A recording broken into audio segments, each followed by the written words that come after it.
안녕하세요. 굿모닝 외신 스케치 이유한입니다. 간밤 국내외 시장에서는 어떤 이슈들이 있었는지 키워드와 함께 확인해 보겠습니다. 먼저 글로벌 시장입니다.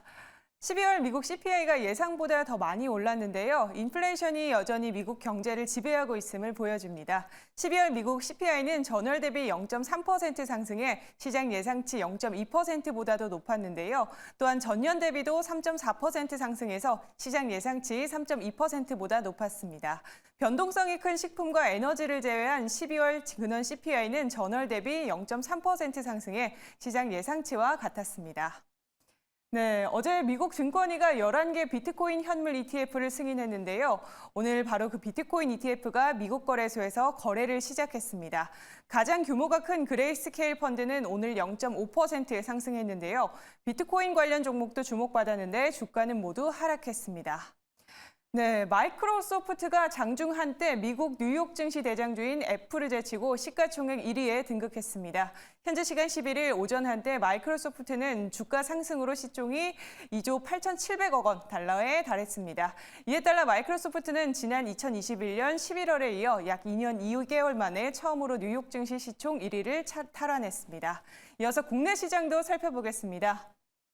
네, 코스피가 외국인가 기관의 동반 매도에 밀려 8거래일 연속 하락했습니다. 증권가는 외국인 현선물 매물 부담에 지수가 8거래일 연속 하락했다며 반도체, 2차 전지, 건강관리 핵심 업종 중심으로 외국인 매물이 출회해 코스피 하방 압력을 높이며 여타 아시아 증시 대비 언더퍼폼하는 모습을 보였다고 설명했습니다.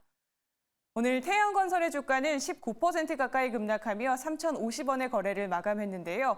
여기에 워크아웃 이후 불확실한 요인들이 발생할 수 있다는 우려도 함께 더해지며 투자 심리가 빠르게 식어가고 있는 것으로 보여집니다. 오늘 태양건설의 주채권 은행인 산업은행은 채권단의 결의를 전날 자정까지 접수한 결과 동의율 96.1%로 워크아웃 개시를 결의했습니다. 네, 예멘 후티 반군의 상선 공격으로 홍해 항로 선박 통행 차질이 이어지면서 해상 운임이 가파른 상승세를 보이고 있습니다. 글로벌 해운사들이 지난달 중순 이후 아프리카로 선박을 우회시키며 늘어난 운송 비용을 운임에 전가한 결과인데요. 유럽에 납품하는 수출 기업들은 선복 확보와 조기 생산을 추진하는 등 비상 대응에 나서고 있습니다. 이어서 국내 시장 마감 상황도 체크해 보겠습니다. 주중 내내 떨어진 코스피 지수가 금주 마지막 거래일인 12일까지 하락해 8거래일 연속 떨어졌습니다. 약 20개월 만에 최장 기록인데요. 업종별로는 처리약품이 22% 넘게 떨어졌고 의류 정밀, 증권, 화학 등도 1% 약세를 기록했습니다. 반면 보험, 운수창고는 1%대, 유통업, 통신업, 음식료품은 올랐습니다. 시가총액 상위 종목은 대체로 부진했습니다. 삼성전자가 0.14% 내린 가운데 셀트리온은 4% 가까이 밀렸고 SK하이닉스, 기아, LG화학 등이 1에서 2%대 하락세 나타냈습니다. 이어서 자세한 마감 상황도 살펴보겠습니다. 코스피는 전거래일 대비 0.6% 하락한 2,525선에 장을 마감했습니다. 코스피는 전거래일 대비 0.15% 내린 상태로 개장했었는데요. 코스닥 지수 역시 전일보다 1.64% 밀리며 오늘 장 870선을 내줬습니다. 이어서 오늘의 특징 섹터 살펴볼게요. 오늘의 특징 섹터는 해운주입니다. 미군과 영국군이 예멘 반군 후티의 근거지를 폭격했다는 소식에 해운주가 급등했습니다. 먼저 흥하해운부터 자세히 살펴보겠습니다. 네, 흥하해운은 아시아 지역 내 액체 석유 화학 제품의 해상 운송을 주로 운송하는 기업인데요.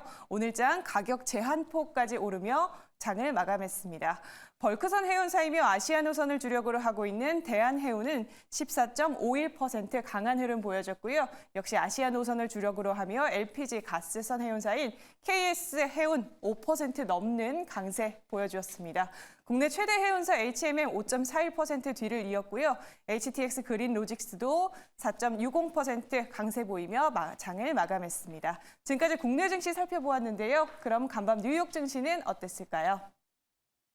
네, 뉴욕 증시는 12월 소비자 물가지수 상승률이 예상치를 웃돈 가운데 보합권에서 혼조세로 마감했습니다. 네, 나스닥 지수는 전날까지 4거래일 연속 올랐으며 이날도 오름세를 보였으나 강보합세로 오름폭 크게 낮췄는데요. 그러나 지수는 장 초반 약세를 보이다 낙폭을 줄이며 보합권으로 올라섰습니다. 다우지수는 전장보다 15.29포인트 내린 37,711선에 거래를 마쳤습니다.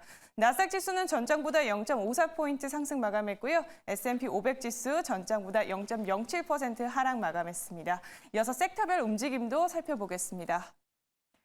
간밤 S&P 500 지수는 에너지와 기술주 제외한 9개 업종이 모두 하락했습니다. 유틸리티 관련주는 2% 이상 떨어졌는데요.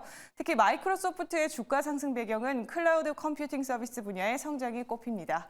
여기에 최근 마이크로소프트가 오픈 AI에 대한 투자를 통해 유리한 위치를 점유한 것도 주가 상승에 긍정적인 영향을 미친 것으로 보입니다. 구글의 주가는 엔지니어링과 하드웨어 부문 직원을 수백 명 감원한다는 소식이 나온 가운데 0.1% 가까이 하락했습니다. 네, 마지막으로 개장 전 체크사항 살펴보겠습니다. 네, 연일 빨간불을 켜고 있는 일본의 증시인데요. 대표 지수인 니케이 지수가 36,000선 고지를 턱 밑까지 쫓아왔습니다. 니케이 지수가 36,000선에 금적한 것은 버블 경제 당시인 1990년 2월 이후 34년 만인데요. 상승 요인은 일본 경제가 디플레이션에서 벗어나고 있다는 기대감과 엔화 약세가 지속되면서 수출 기업들에게 활기가 돌고 있기 때문으로 분석됩니다. 중국의 지난해 수출이 1년 전보다 4.6% 줄어 7년 만에 감소세로 돌아섰습니다. 중국 세관 당국인 해관총서에 따르면 중국의 지난해 수출에는 같은 기간보다 4.6% 줄었습니다. 블룸버그 통신은 전 세계적으로 수요가 줄면서 중국 경제의 성장 동력을 약화시켰다고 분석했습니다. SK네트워크스는 인공지능 개발사 업스테이지에 250억 원을 투자한다고 밝혔습니다. 업스테이지는 학습을 통해 문장을 이해하고 또 생성할 수 있는 대규모 언어 모델을 개발하는 국내 스타트업인데요. 특히 기업 내부 데이터만을 활용해 훈련시키는 프라이빗 대규모 언어 모델 분야에서 강점을 보이고 있습니다. 지금까지 국내외 이슈와 증시 마감 상황 살펴보았습니다.